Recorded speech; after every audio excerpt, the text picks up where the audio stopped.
journée de jeudi 6 septembre.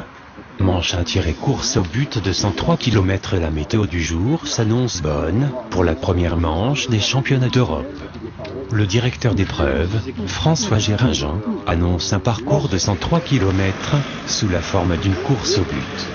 Les concurrents se mettent en l'air vers midi, se placent stratégiquement par rapport à la porte de départ située 2 km devant les décollages et s'élancent tous ensemble, en direction du premier point de virage, vers le sommet du Blayeuil, au nord de Digne.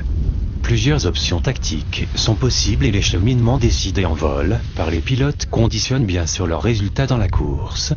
L'équipe de France choisit la ligne droite, talonnée par les Suisses et bien d'autres pilotes.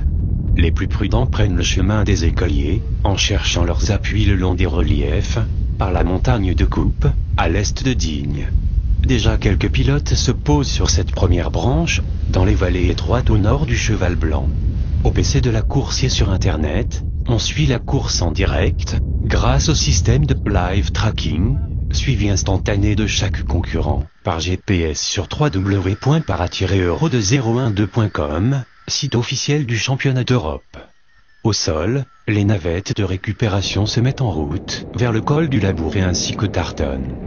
Vers 15h apparaît dans le ciel de Saint-André le groupe de tête, en transition vers la montagne de l'eau, nord de Castellane. Une demi-heure passe et voilà les premiers pilotes qui franchissent la ligne d'arrivée sur la crête des Serres, à l'est de Saint-André. Dans la demi-heure suivante, pas moins de 75 pilotes atteignent le but et posent heureux d'une belle manche, en conditions modérément fortes. Les derniers pilotes en l'air verront la manche interrompue pour des raisons de pluie sur le dernier point de virage. Il faut savoir que les parapentes de compétition sont si exigeants qu'ils ne tolèrent guère d'être mouillés.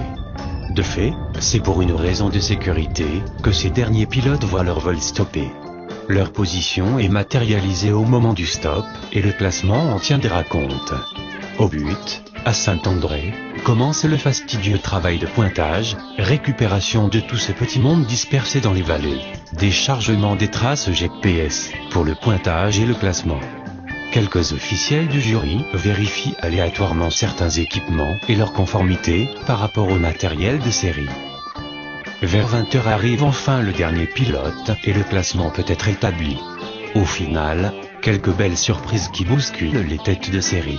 Le pilote espagnol Xavi Bonnet remporte la manche, suivi de Martin Petz, pilote allemand, puis de Yassen Savov-bulgare. Le premier français, Stéphane Drouin est 7e. La première femme, Isabella Messenger du team allemand est 84e. Rien n'est joué bien sûr et les manches à venir peuvent tout changer. Classement général, 1 Xavi Bonnet Espagne, sous Niviokis Pixi Team Niviok, 2 Martin Petz Allemagne sous Ozone Enzo, 3 Yassen Savov Bulgarie sous Ozone Enzo, 4 Russell Ogden Angleterre, sous Ozone Enzo-Team Ozone, classement femme 1 Isabella Messenger Allemagne sous Ispixis, 2 Elisa Audrey France sous Ispixis, 3 Christy Cameron GB sous Ozone Enzo, classement équipe, 1-Allemagne, 2-Espagne, 3-Autriche, 4, France.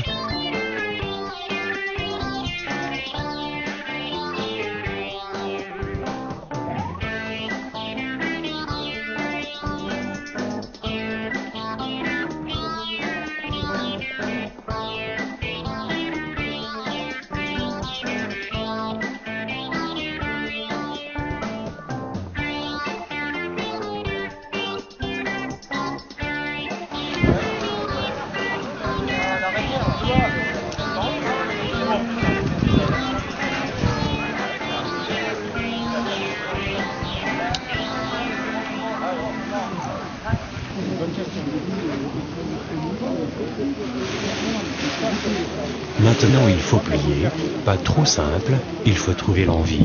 Après toute la course, la bataille avec les éléments, et en fait il n'y a pas trop de place, mais bon on y arrive.